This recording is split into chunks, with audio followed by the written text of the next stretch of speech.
패밀리 온 더 락 우리 고봉희 기사님 오실 텐데 제가 좀 이따 소개하고요. 우리 오늘 함께 나눌 말씀 다 같이 일어나셔서 우리 함께 합독하도록 하겠습니다.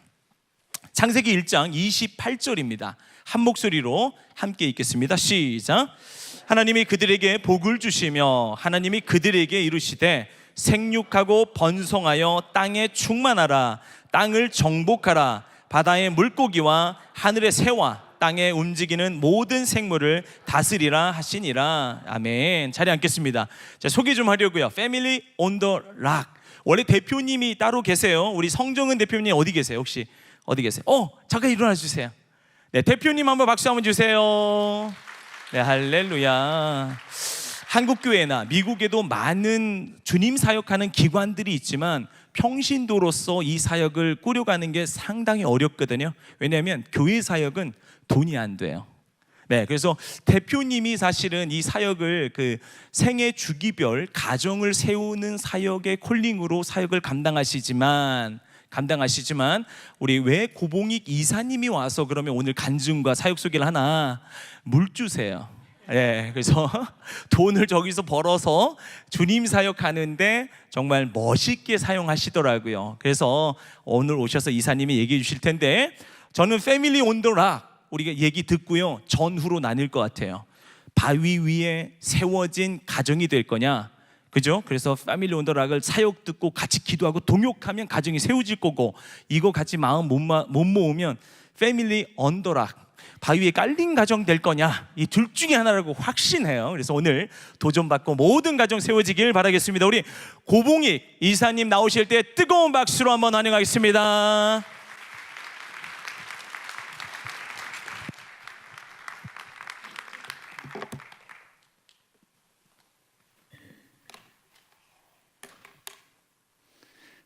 안녕하세요. 반갑습니다. 물주입니다. 네, 안녕하세요. 패밀리 온 더 락을 아내와 함께 섬기고 있는 고봉익이라고 합니다. 이렇게 귀한 자리에 초청해 주셔서 정말 너무 감사합니다. 저는 오늘 먼저 저희 가족을 소개해 드리고 싶습니다. 저는 방금 인사드렸던 아내 성정은과 그 다음에 세 자녀와 함께 살고 있고요. 세 자녀는 초, 중, 고생입니다. 네, 그리고 이제 저와 제 아내가 하고 있는 일이 총 4가지가 있습니다. 저는 TMD 교육그룹이라고 하는 교육회사를 섬기고 있고, 또 그 회사에서 출자한 TUM이라고 하는 교육선교 NGO, NPO도 또 섬기고 있습니다. 그리고 이제 아내는 패밀리 온 더 락이라는 가정사역과 그리고 고아사역을 또 앞에서 섬기고 있습니다. 근데 가족 사진을 왜 가운데 놨냐 하면 저희 세 아이들도 같이 섬기고 있기 때문이에요.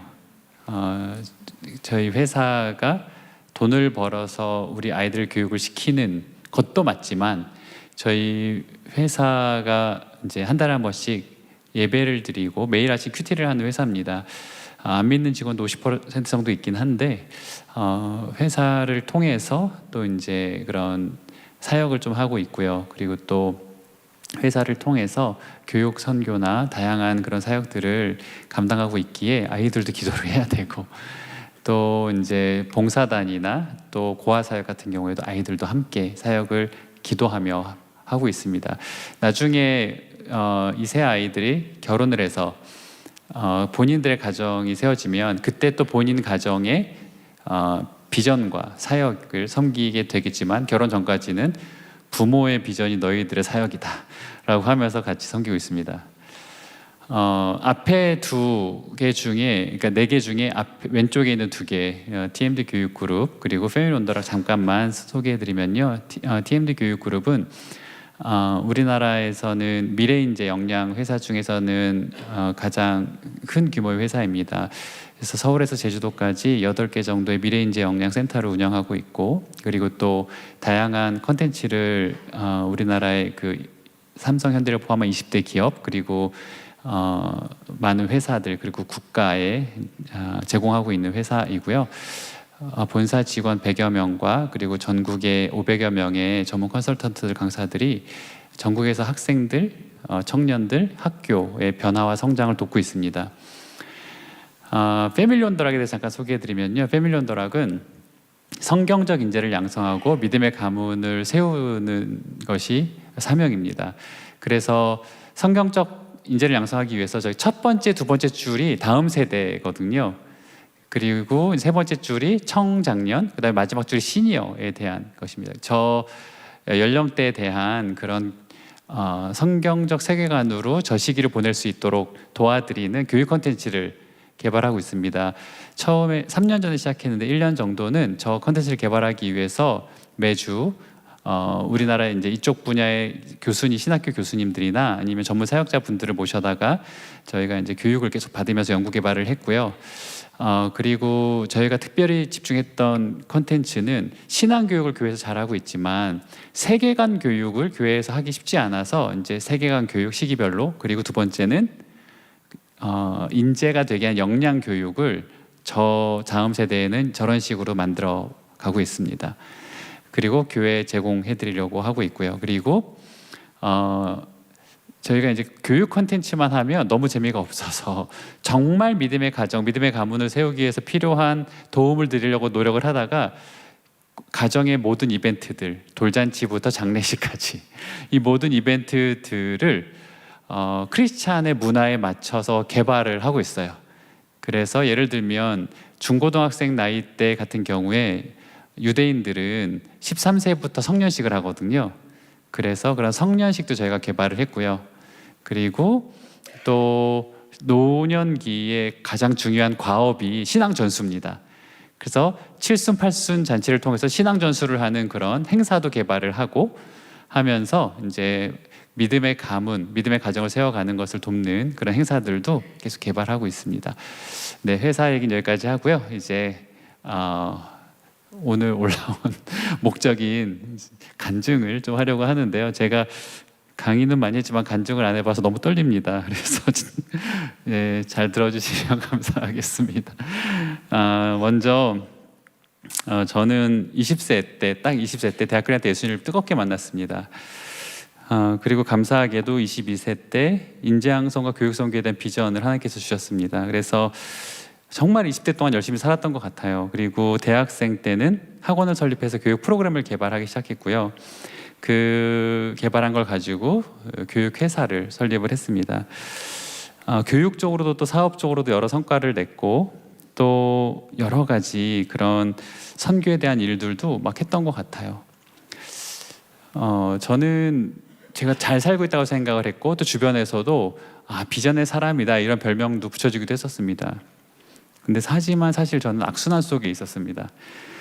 나중에 패밀리 온더락을 준비하는 동안 공부하면서 제가 알게 됐는데요. 예수님을 만나서 영접한다고 해서 어린 시절부터 나도 모르게 내 안에 생겨난 세계관, 주변의 환경을 통해서 새겨진 세계관이 한 번에 변화되는 게 아니라는 걸 나중에 알게 되었습니다. 저도 그랬습니다. 예수님도 만났고 소명도 받았지만 제 마음속 깊은 곳에는 세상적 세계관이 되게 많이 있었습니다. 특별히 돈과 명예가 되게 중요했고요. 사람들에게 인정받는 것이 굉장히 달콤했었습니다. 그래서 그것을 위해서 점점 워커홀릭이 되어져 갔고 또 가부장적인 사고도 제가 어릴 때부터 가정을 통해서 이제 생기다 보니까 제가 하는 일들이 너무 중요한 거예요. 뭐보다 중요했냐 하면 가정보다, 그리고 자녀 양육보다. 그래서 제가 아내에게 저 당시에 했던 얘기가 지금도 기억나는데요. 사업을 했던 선배들이 하는 얘기를 들어보면 일단 사업을 시작하면 최소한 5년은 가정이 없는 것처럼 살아야 된다고 하더라 이런 얘기를 했던 기억이 납니다. 사실 그 얘기는 겉으로 보면 그럴 수 있겠다고 생각할 수 있겠지만 사실은 집안일은 혼자 알아서 해라 이런 얘기죠. 나는 신경 쓸 수 없다. 근데 그 정도가 아니어서 사실 저는 한 발 더 나가서 가정도 알아서 다 혼자 알아서 하고 사업 내줘도 잘해 이런 마음이 있었던 거죠. 첫째 아들이 저 당시 했던 얘기도 기억이 납니다. 아주 어렸었는데요. 아빠 우리 집에 또 언제 놀러 와? 그랬어요. 제가 아침에 이제 잘 때 나가고, 그러니까 일어나기 전에 나가고 잘 때 들어오니까 집에 같이 안 산다고 생각을 했었던 것 같습니다. 그래서 그렇게 이제 보내다 보니까 결국 건강도 많이 악화가 됐었습니다. 그런데 이렇게 살던 제가 딱 40이 되던 해에 하나님의 마음을 알게 된 계기가 있었습니다. 바로 온누리교회에서 하던 하나님의 가정훈련학교라는 곳을 아내한테 끌려갔어요. 그래서 이제 참여하게 되었는데요. 하나님의 가정훈련학교를 통해 한 몸, 부부가 한 몸이라는 것에 대한 그 신비를 알게 되고 정말 많이 울었습니다. 제가 이제 뭐 많은 얘기들을 오늘 다 할 수는 없지만 한 몸이라는 것에 대해서 정말 너무 신비스러운 것 같아요. 그리고 특별히 제가 더 놀라웠던 건 뭐였냐면 부부의 신비 중에 두 사람이 벌거벗었으나 부끄러워하지 아니하였다라는 신비입니다. 이게 무슨 말이냐면 부모 자녀 간에도 절연할 수 있는, 관계를 끊을 수 있을 만큼 나쁜 짓을 저질러도 부부끼리는 서로 다 그것을 오픈했을 때 부끄럽지 않다는 거예요. 그리고 오히려 한 몸이 될 수 있다라는 놀라운 신비를 거기서 배웠습니다. 제가 그 이후로 2년에 걸쳐서 저의 죄를 고백하기 시작했는데요.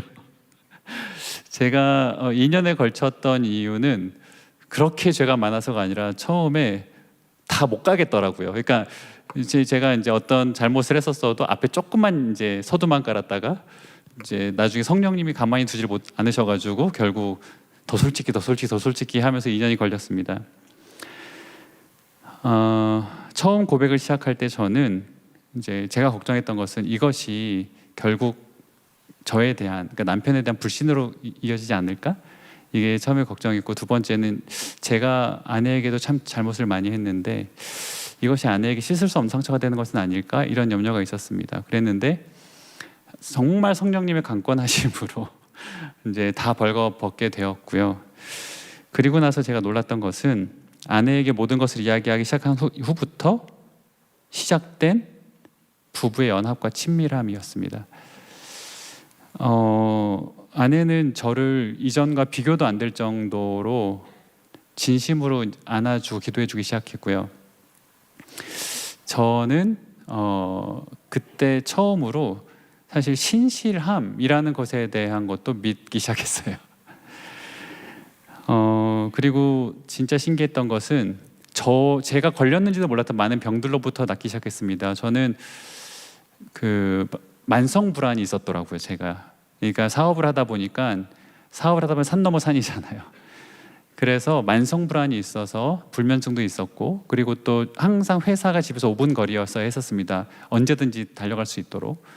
서초동에 저희 회사에서는 서초동에 월세를 살더라도 5분 거리에 살았었어야 됐었고, 그렇게 이제 살았었는데 아내와 연합이 시작되고 친밀이 시작하면서 만성 불안이 사라졌습니다. 그리고 제가 이제 욕심 때문에 또는 명예욕 때문에 무리하면서 생긴 그런 건강의 악화가 낫기 시작을 했어요. 그래서 이제 그런 많은 일들이 있었는데 가장 감사했던 건 하나님을 20년 만에 제대로 다시 만나는 일이었습니다. 여러 가지가 있는데 3가지만 제가 추렸는데요. 첫 번째는 사실 저는 하나님의 신실하심을 못 믿고 있었던 걸 몰랐었어요. 그래서 저는 제가 능력을 갖춰야 된다고 생각했던 것 같습니다. 나중에 나이 들고 약해지고 돈이 없어지면 어떡하지, 그런 염려도 늘 있었던 것 같아요. 그랬는데 저의 죄성, 저의 벌거벗겨진 그런 부족한 모습에도 불구하고 온전히 받아들여지는 부부의 신비의 경험이 저로 하여금 하나님의 신실하심에 대한 신뢰로 연결되게 했습니다. 제가 이제 언젠가 누님에게 들은 얘기인데요. 그러니까 참고로 저희 누님과 저희 아내는 결혼 전부터 잘 알던 시기이고 지금도 이제 서로 기도해주고 말씀 나누는 사이인데, 저희 아내가 저의 죄, 그것도 아내에게 잘못했던 저의 죄를 위해서 회개 기도하는 걸 들었다고 하더라고요. 그래서 이제 저희 그 누님이 정말로 진심으로 속상하지 않냐, 어떻게 이런 걸 기도할 수 있냐 이렇게 얘기를 했는데, 저희 아내가 부부는 한 몸이기 때문에 남편의 죄를 내가 회개해야 된다 이렇게 얘기를 했다는 거예요.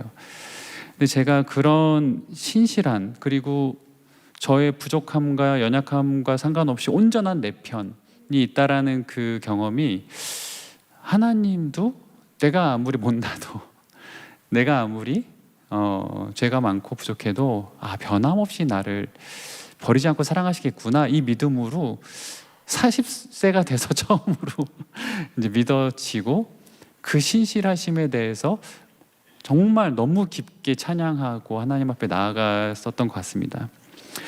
두 번째는 하나님 안에서 아내와 연합이 시작된 이후로 성령님이 정말 계시구나, 그걸 많이 느꼈어요. 왜 그랬냐면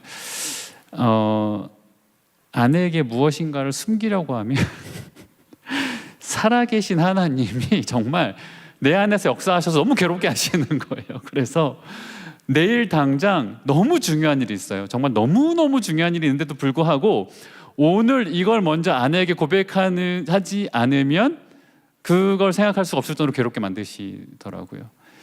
그래서 우선해서 해결하게 하셨습니다. 그리고 또 특별한 경험도 하나 한 게 있었는데요. 하루는 아내와 침대에 누워서 이런저런 이야기를 했었었는데 자려고 딱 하는데 하나님의 임재가 임했어요. 근데 제가 그게 강력한 임재 그런 게 아니라 마치 함께 이야기하는 사람이 옆에 한 명 더 있는 것 같은, 너무나 친밀함을 너무 실제적으로 느끼는 그런 임재였습니다. 그래서 제가 그날 이후로 하나님을 안 믿는 지인들을 만났을 때 태도가 달라졌어요. 그 전까지는 하나님을 안 믿는 사람이 하나님에 대한 불신에 대한 얘기를 하면 저는 제 지식을 총동원해서 변증을 했었거든요. 근데 그날의 그 경험 이후로는 하나님을 안 믿는 사람이 얘기를 하면 마치 이계원 목사님을 한 번도 본 적이 없는 그 사람이, 이계원 목사라는 사람이 이 세상에 없고 허상이라고 얘기하는 것처럼, 저는 만나면 알 텐데 막 이제 이게 변증하게 되는 게 아니고, 결국 하나님의 사랑 안에서 하나님을 만나면 다 해결되는 그것에 대해서, 불신에 대해서 그냥 긍휼해지기 시작했습니다. 그런 변화도 저에게 있었습니다. 부부의 연합이 시작된 이후로 두 번째로 놀라웠던 것은 자녀들의 안정감이었어요. 저는 이제 하나님의 가정훈련학교에서 배웠던 게 여러 개 있는데, 그 중에 엄마 아빠 사이에 아이를 못 재우게 하는 게 있었었고요. 그 다음에 아이들이 이제 서로 엄마 누가 좋아? 뭐 오빠가 좋아? 내가 좋아? 물어보면 아빠가 1등이라고 얘기하고 또 저도 이제 엄마가 제일 좋아 이 얘기를 하기 시작했습니다. 그리고 이제 퇴근하고 들어오면 엄마부터 허그하고 이제 줄 서가지고 차례대로 이렇게 허그하고 했어요. 그리고 또 아무리 바쁘고 아이들 양육 때문에 힘들어도 부부간의 데이트, 그리고 부부간의 대화의 시간이 소중하다는 것을 아이들에게 알려주기 시작하면서부터 놀랍게도 엄청난 안정감이 있는 거예요. 아이들에게 집중할 때보다. 저기도 사진을 보시면 원래는 테이블에 앉았을 때 한 명씩 끼고 앉았었거든요. 근데 이제 부부가 같이 앉고 그리고 또 부부끼리 데이트도 저 오른쪽에 있는 사진처럼 하고 했었습니다. 그러면서 제가 하나님의 마음을 또 하나 알게 되기 시작한 것이 부모로서의 세계관이 변화되기 시작했습니다. 사실 저는 그 전까지는 성공하는 자녀를 키우고 막 글로벌 인재를 키우는 그런 학교를 찾고 그랬었거든요.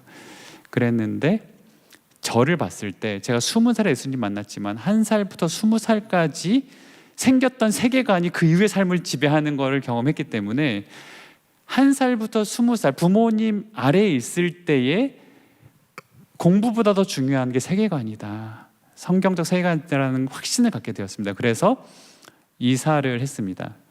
서초동에서 용인으로 이사를 했어요. 그리고 기독교 학교로 옮겼습니다. 저게 이제 저희 아이들이 이사하게 된 은혜샘물 초등학교, 전학하게 된 은혜샘물 초등학교인데요.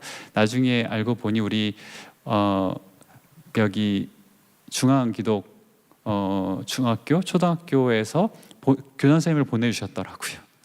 그리고 많이 저 은혜샘물 초등학교를 도와주셨더라고요. 시간이 없으니까 빠르게 좀 넘겨드리겠습니다. 아이들 세계관 교육을 얼마나 열심히 했냐면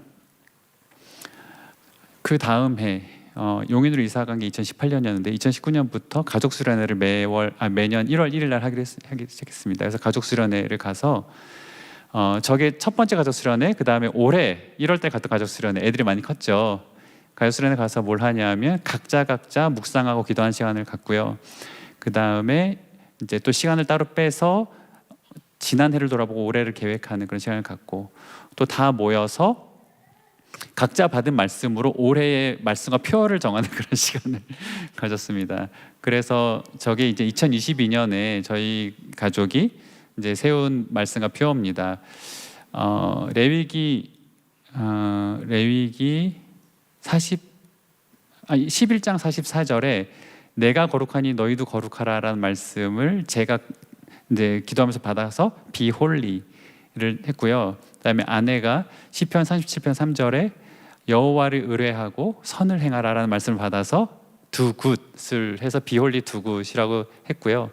그리고 저것을 이제 매년 사실 저런 걸 만들었는데 저것이 저희 가정의 가훈이 되었어요. 그래서 이제 저 거실에 저렇게 be holy do good을 만들어서 걸어놓고 또 화장실마다 방마다 또는 현관 입구에도 이렇게 걸어놓고 우리 가족은 거룩을 추구하고 또 선을 행하는 가족이 되자 이렇게 지금 살아가고 있습니다. 그리고 여름 휴가를 활용해 가지고 책 읽고 놀고 먹는 그런 것을 또 하기도 했는데요.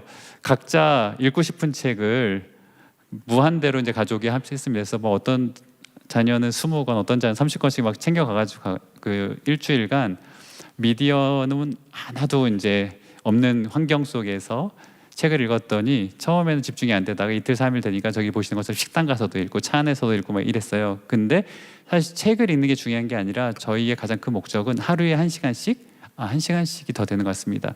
세계관 교육을 했습니다.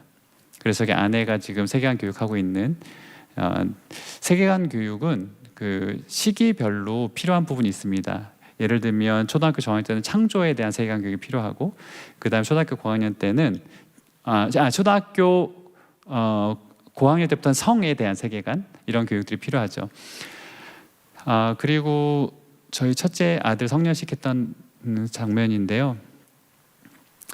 성년식을 왜 했냐면 저희가 이제 어떻게 자녀들 세계관 교육을 할까 하면서 많이 공부를 했어요. 사실 저도 교육 회사를 운영하고 교육자이고 아내도 교육 쪽을 전공했습니다. 그래서 많이 연구를 하면서 알게 된 것이 유대인들이 13살에 성년식을 하는 것을 알게 되었습니다. 그리고 그 성년식이 결혼식보다 더 성대해요. 축의금만 5천에서 1억 정도가 들어오는 인생에서 가장 중요한 행사입니다. 그리고 그 성년식의 가장 하이라이트는 이제 내 자녀에서 언약의 자녀, 즉 하나님의 자녀로 올려드리는 행위입니다. 그래서 이 성년식의 핵심은 부모님의 하나님에서 이제 너의 하나님을 만나야 된다. 그리고 임신이 가능한 나이, 그러니까 저 때가 그 2020년 2월이 저희 첫째가 이제 초등학교 졸업하고 중학교 올라가기 바로 전 초등학교 졸업식 할 때였는데 첫 번째 몽정을 했어요.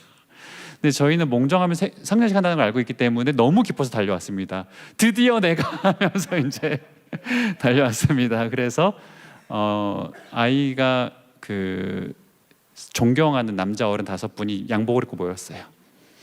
아이가 초대를 하게 했습니다. 그리고 그 아이에게 성년식이 필요한 5가지 선물을 저희가 정해줬거든요. 한 분은 시계는 이제부터 네 관리를 네가 해라. 그리고 두 번째 세계 지도, 세상을 품어라. 그리고 인생 성경책, 뭐 이렇게 이제 준비를 한 게 있습니다. 그래서 저걸 가지고 성년식을 진행을 저희 가정에서 한번 해봤었어요.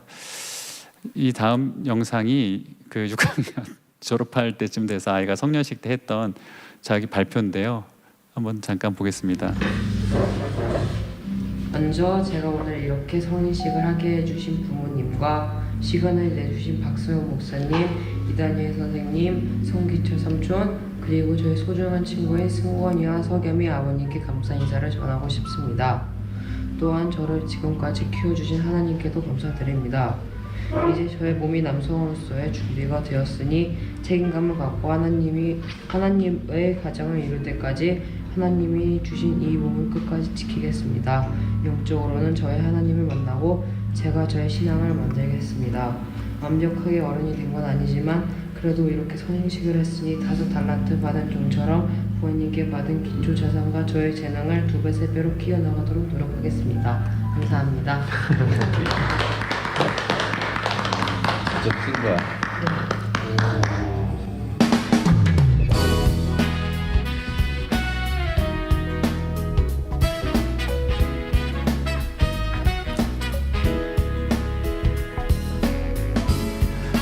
5분이 다 선물과 함께 편지를 써주셨어요. 네. 그리고 다 끝나고 난 다음에 또 축복 기도를 해주셨습니다. 네, 넘어가도록 하겠습니다. 성년식 이후로 이제 중학교 1학년 때부터는 방학 때마다 선교를 데리고 다녔습니다. 아울리치를 데리고 다녔는데 그 이유는 국내 선교를 포함해서 그 이유는 하나님의 눈으로 세계를 보게 하려고 했었습니다. 그냥 여행을 다니면 절대 알 수 없는 선교사님과 동행하며 선교사님의 마음으로 세계를 볼 수 있는 그런 아울리치를 방학 때마다 다녔고요.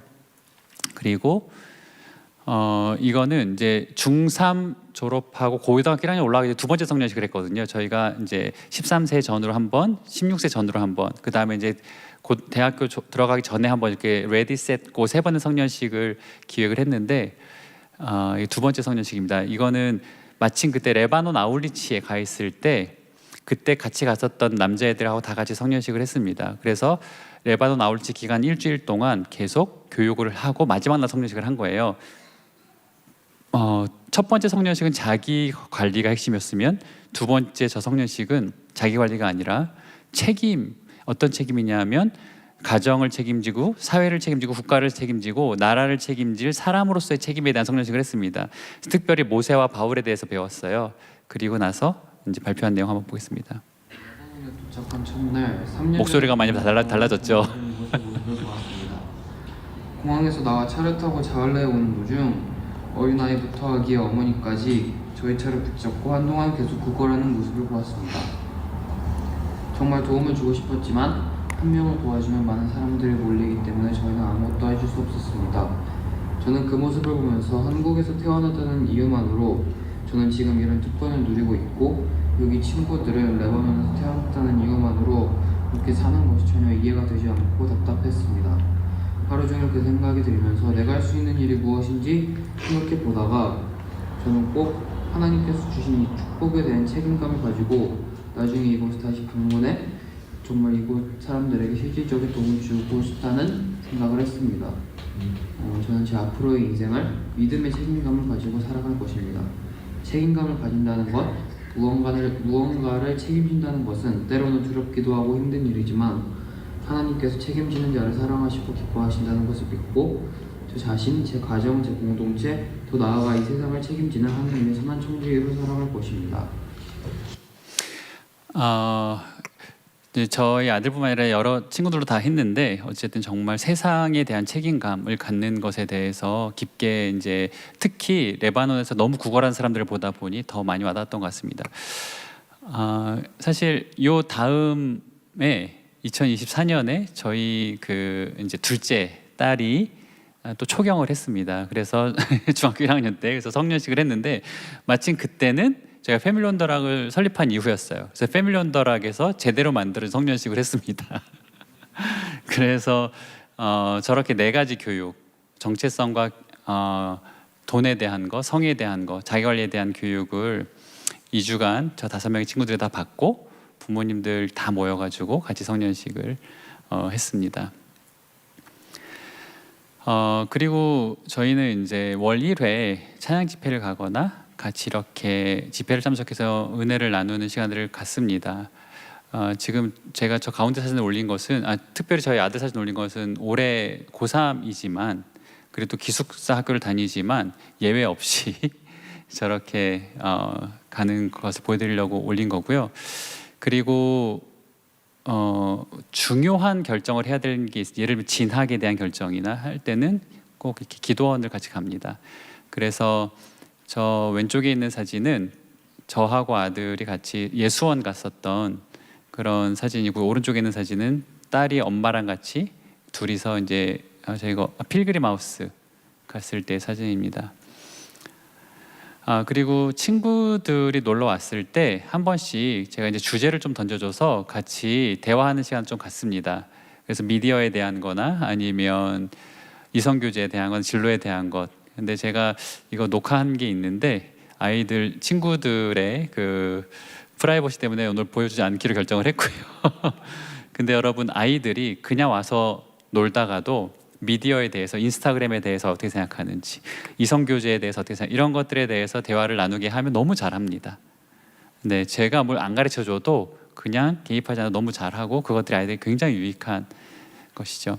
그리고 사실 저희가 이제 패밀리 원더락 준비하면서 배웠기 때문에 아이들에게 또 저식이 필요한 세계관에 대해서 그러니까 쉬운 키워드를 이렇게 계속 교육시킬 때가 있거든요. 예를 들어서 이제 뭐 중고등학교 시절에 이성교제의 키워드는 그러면 이제 툭 치면 나올 정도로 하도 얘기해서 보호와 성장 이렇게 나옵니다.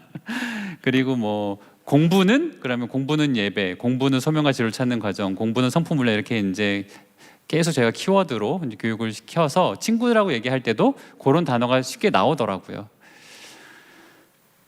그리고 이제 가정에 대한 하나님의 마음을 제가 세 번째로 느낀 게 바로 입양에 대한 것이었습니다. 사실 저희 아내는 저랑 결혼할 때 입양을 본인은 하겠다라고, 입양을 하지 않으면 결혼할 수 없다 이렇게 얘기해서 저는 그냥 아무 생각 없이 얘기했습니다. 입양하겠다. 네, 그냥 결혼하고 싶어서 입양하겠다고 했는데 아이 둘을 낳을 때까지는 정말 아무 얘기를 안 했었어요. 그래서 저도 잊어버리고 있었고, 근데 이제 제 부부의 연합이 시작이 되고 또 아이들이 안정이 되고 나니 아내가 다시 이제 입양 얘기를 했습니다. 저는 갑자기 얘기를 들으니까 이제 당황했어요. 근데 아내가 고수인 것이 걱정하지 말라고 차근차근 생각하면 된다고 하더니 4년간 저와 두 아이들을 교육을 시켰어요. 그래서 다큐멘터리도 보고 같이 영화도 보고 입양 관련된 책도 같이 읽으면서 그렇게 교육을 받고 나니까 머리로는 다 저도 입양에 대한 그런 것들이 다 정리가 됐었는데, 마지막 한 가지 정리가 안 된 것이 고민이었던 것이 마음으로 친생 자녀와 차별이 있을 것 같은 고민인 거예요. 그래서 그게 너무 끝까지 해결이 안 돼서 아내가 이제 한 4년쯤 지난 다음에 이제 준비됐으면 입양 신청하러 가자고 했을 때 제가 솔직하게 그 얘기를 했습니다. 그랬더니 이제 아내가 너무 웃으면서 아무렇지도 않게 이 세상에는 그 좋은 아빠가 아니라 그냥 아빠가 필요한 아이들이 너무 많다, 이 얘기를 해주는데 너무 마음이 편한 거예요. 그래서 이제 가서 등록을 했고 신청을 했고 그리고 집에 왔습니다. 그리고 이제 아직 아이가 우리 집에 오기 전이었는데 하루는 이제 퇴근하고 집에 도착해서 주차해놓고 차에서 딱 내려서 집에 올라가려고 하는데 갑자기 기도가 나오더라고요. 그래서 제가 그런 일이 별로 없는데 그래서 다시 차 안으로 들어가서 기도를 했습니다. 근데 그때 정말 제가 기도하면서 경험했던 가장 강력한 하나님의 마음을 느꼈어요. 약간 꿈을 꾼 것 같기도 하고 환상을 본 것 같기도 한데, 저희 첫째 둘째가 분명히 초등학생인데 4살 5살도 이제 어려져 있었고, 저희 부부가 죽어서 천국에 가 있고 이 두 아이가 고아가 된 거예요. 그리고 이 두 아이가 그냥 고아로서 그냥 살아가는 정도가 아니라 많은 나쁜 사람들한테 학대를 당하고 있는 거예요. 천국에서 아무런 제가 뭔가를 이렇게 역할을 할 수 없는 상황에서 정말 너무 가슴이 찢어지고 그래서 펑펑 울었어요. 그 환상 속에서 펑펑 울었습니다. 근데 막 한참 울다가 순간 이게 이 세상의 고아를 보는 하나님의 마음이구나, 그게 너무 강하게 느껴졌습니다. 그러면서 그래서 하나님이 내가 고아의 아버지다, 그리고 고아를 돌보라는 말을 그렇게 많이 하셨구나, 그 말씀이 생각이 나면서 그날 기도를 끝나고 눈을 떴는데 이 세상의 모든 고아가 정말 제 친자녀처럼 느껴지는 거예요. 그날 이후로 저는 세상에 불쌍한 사람들이 많이 있지만 지금도 고아를 위해서 기도할 때 가장 마음이 정말 아픕니다. 그래서 어쨌든 아내와 함께 너무 귀한 저희 셋째를 입양을 하게 되었고요. 근데 셋째를 입양하고 난 이후에 그 셋째를 입양하면서 받은 하나님의 마음도 너무 귀했지만, 입양하고 난 이후에 얻게 된 입양의 복이 있습니다. 근데 사실 넷째 주에 입양이 주가 있기, 제가 오늘 그 얘기를 안 할게요. 입양의 복이 있고, 또 우리가 구약 신약 얘기하잖아요. 그게 언약인데, 언약이 아브라함부터 시작했던 언약의 하나님이 이해되기 시작했어요, 입양 이후에. 그리고 하용조 목사님, 제가 오늘의 교회 출신인데 하용조 목사님께서 이런 말씀을 하셨거든요. 저는 그때는 몰랐었는데 복음을 하나로 얘기하면 입양입니다 이렇게 말씀하시는 거예요.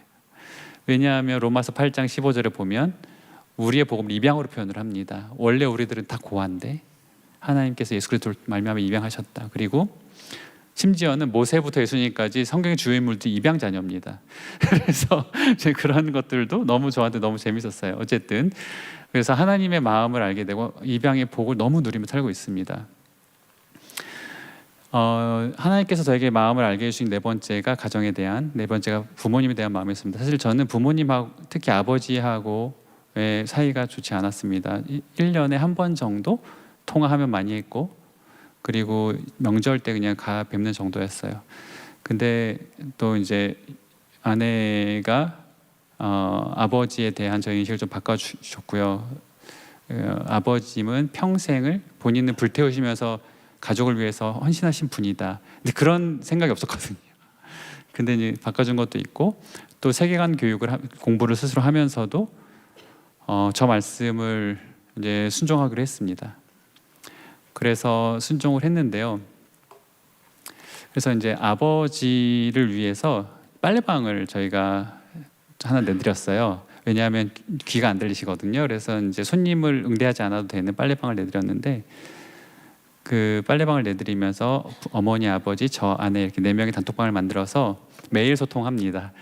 그리고 특히 컴퓨터를 잘 못 따르시니까 원격으로 해야 되는 일들을 제가 매일 해드리면서 그래서 아버지와의 관계가 정말 너무너무 많이 회복이 됐고 정말 아버지를 공경하려고 최선을 다하고 있는데 사실 저는 약간 기복신앙 같지만 제가 건강이 많이 안 좋았었거든요. 근데 지금 제 20, 30, 40대를 통틀어서 제일 건강해요.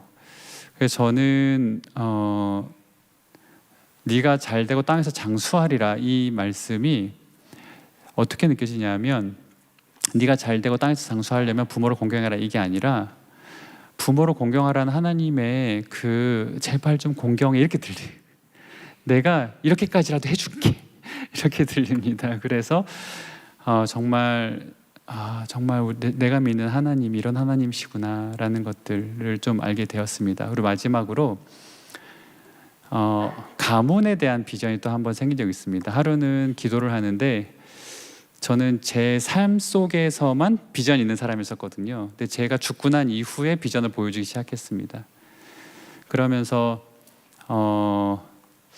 이제 이 얘기 또 길어지니까 짧게 하면 어쨌든 지금 저와 저희 아이들의 그 계획은 아이들이 이제 20대에 빨리 다 결혼하고 그리고 5명 정도씩 낳고 그리고 그러면 제가 죽기 전에 사대를 볼 수가 있거든요.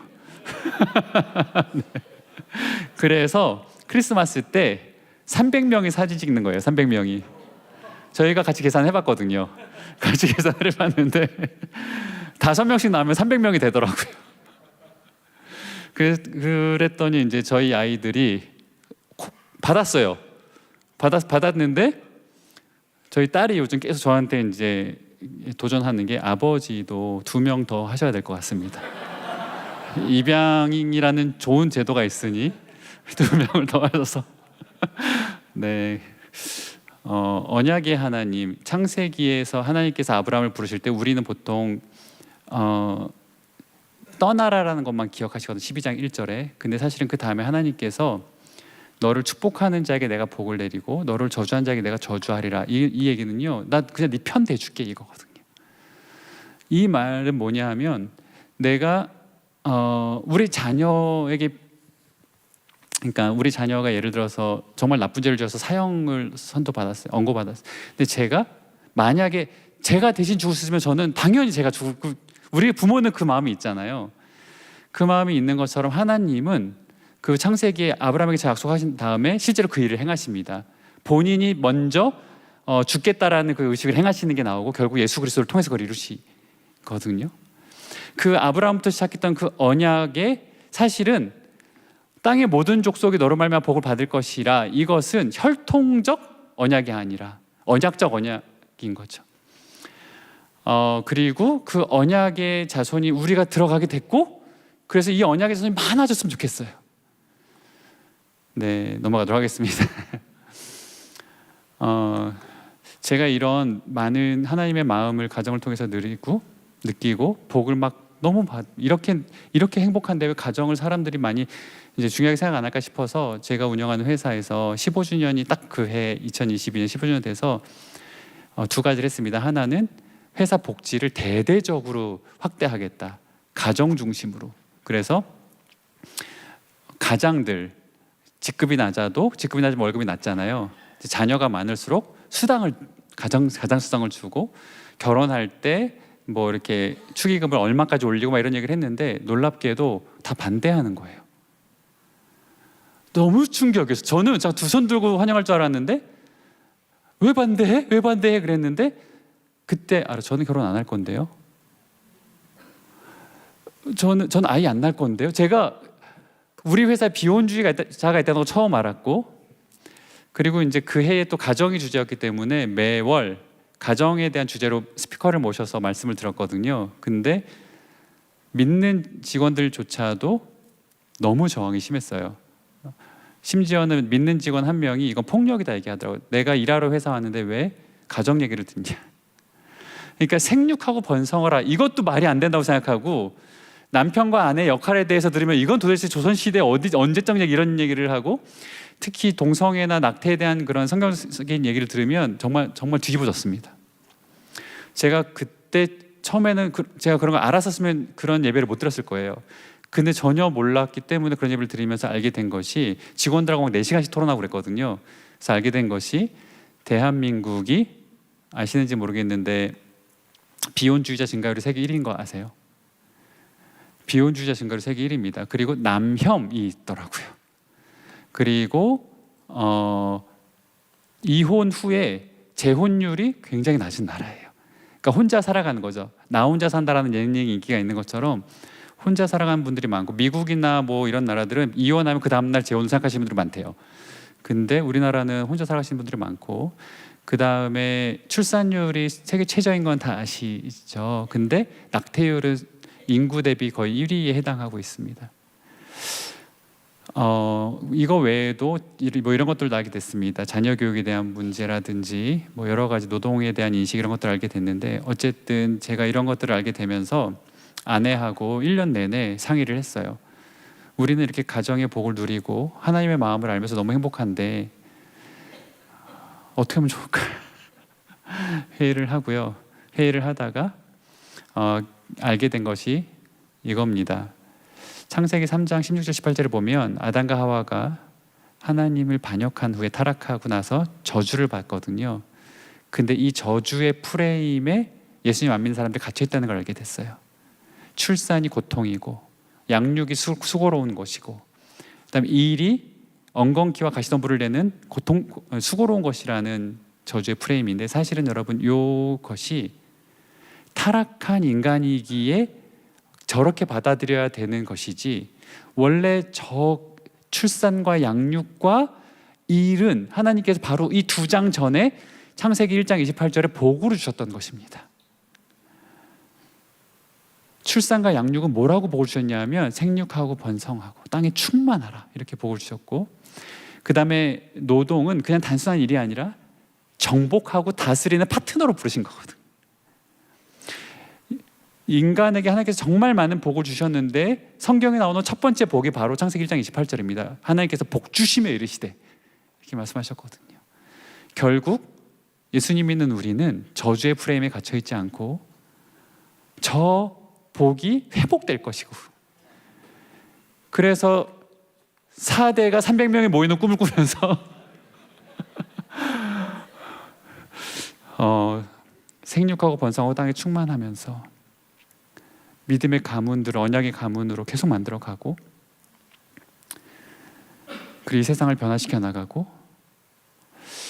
하는 모든 사람들이 됐으면 좋겠습니다. 마지막으로 영상을 하나 준비했는데요. 한번 보도록 하겠습니다. 네, 원래 사람이 살던 곳이라고는 믿기지 않을 만큼 온통 흙탕물에 잠긴 이곳. 최근 기록적인 홍수가 덮친 미국 테네시 서부 지역입니다. 그런데 바다 한가운데 외딴 섬처럼 홀로 멀쩡하게 살아남은 집 한 채가 눈에 띄는데요.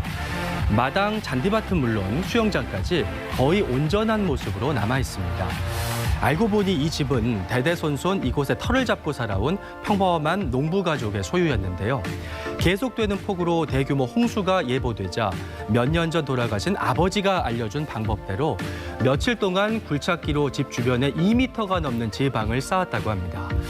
이들 가족은 10년 넘게 홍수가 일어날 때마다 이 방법으로 집을 지켜냈다면서 우리 집이 이렇게 화재가 된 것에 대해 하늘에 계신 아버지가 자랑스러워할 것 같다고 전했습니다. 네, 성경에 보면 창수가 나도 무너지지 않는 반석 위에 있는 집이 있습니다. 우리가 예수 그리스도라는 반석 위에 우리 가정을 세우고 아버지와 어머니가 자녀들에게 성경적 세계관을 잘 물려줄 때 홍수가 나고 지진이 이때 이 세상을 흔들어도 반석 위에 세운 가정이 될 것이고 세상을 바꿔나가는 가정이 될 것으로 믿습니다. 그 일들이 우리 여기 계신 모든 분들에게 있기를 소원하고 또 저희도 패밀리 원더락을 통해서 그 일들을 동역할 수 있기를 소원합니다. 감사합니다.